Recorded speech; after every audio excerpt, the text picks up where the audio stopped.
Welcome to my project proposal video for EDIT 6900, Research Methods in Learning, Design, and Technology, in which I will discuss how educators can incorporate current research into the classroom while simultaneously making observations toward further data.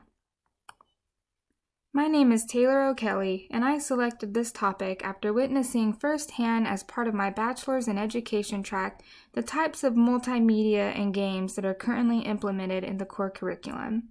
This proposal is meant to offer ideas for enhancement of current programs, and my proposed activities and research are applicable to most secondary education institutions. Incorporating games and game elements into the classroom or workplace isn't new, but the method in which gamification is incorporated varies and has room for improvement. I would like to briefly introduce you to the topic here before moving forward toward the data and literature review.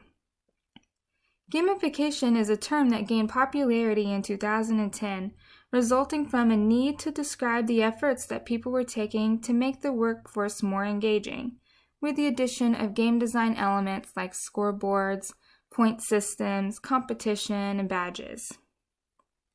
A great example of this is Dunder Mifflin Infinity from the NBC series The Office, when Ryan Howard adds a computer element to sales to encourage staff to beat the computer salesman. Gamification exists when gaming elements are included, but not actual mainstream games. Remember when Jim and his team in The Office play Call of Duty to enhance team effort? That isn't actually gamification because it is a real mainstream video game. This study and design proposal argues that the incorporation of actual mainstream video games can have positive effects toward motivation, engagement, and learning. The difference is between good games and well-designed games. So just ask the gaming experts. The statistics agree, with dozens of online websites designed to track revenue, numbers, marketing, branding, engagement, and more in the world of gaming, from video games to PC to mobile. There are over 2.5 billion video gamers around the world, spending countless hours and funds on games across multiple platforms and storytelling. Why wouldn't educators want to tap into that existing engagement and see how learning is improved in the classroom? If classroom activities should be student-focused and differentiated, then what is the excuse for excluding what students clearly find engaging? Intentional gamification would be to reduce the number of educational computer games and increase the methods in which mainstream and popular video games are utilized.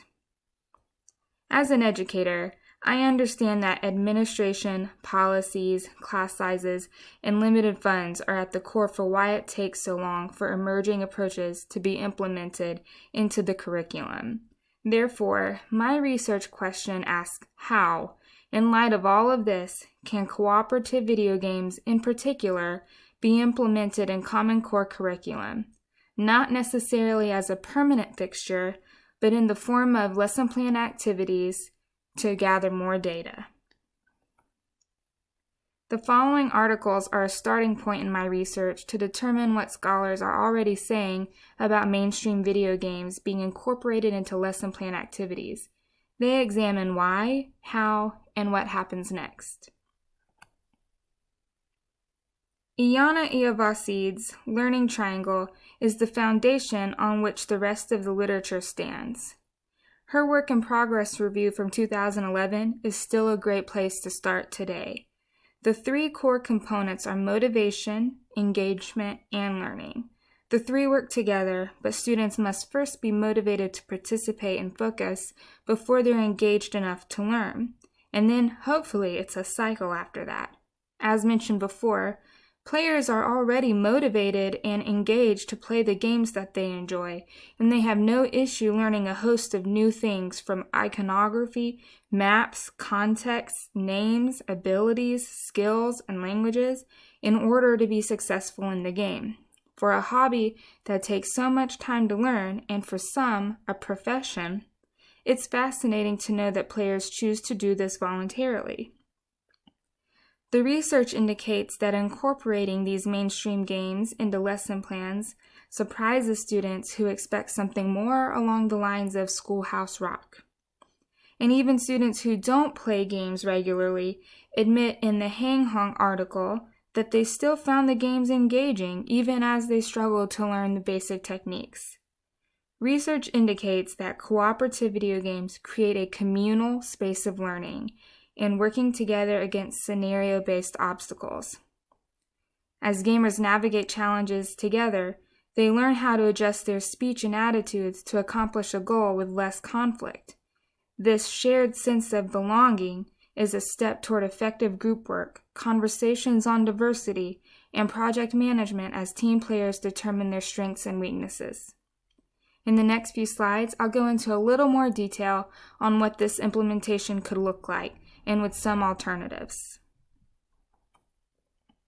My research design hinges upon experiments and observation that have already taken place, but with a different spin.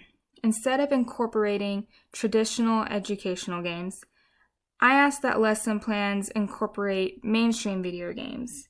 And some research has already been executed, but more can be done. And in the meantime, implementation of specific activity types can aid in further research and observation to yield new data. For the sake of time, I'll only discuss Minecraft in particular and role-playing games, RPGs, in general as two effective options that I propose would work well with core curriculum.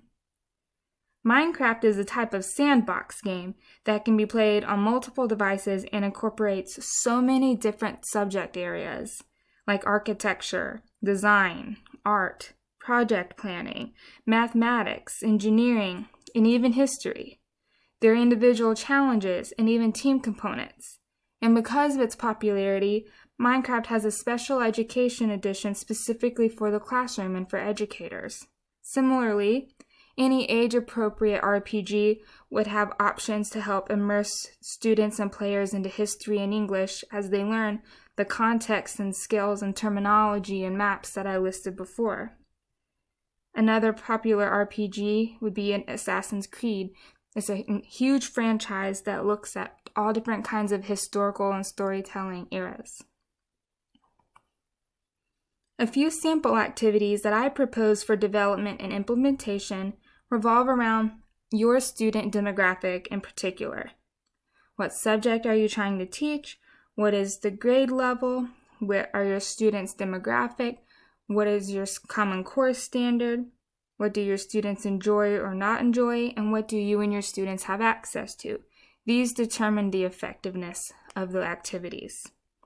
History teachers could have their students build certain historical landmarks in Minecraft as a team or individually. English language arts teachers could provide a project option to students where they attempt to create a scene or a landmark in a story that the unit covered or a story of their choice when given the option.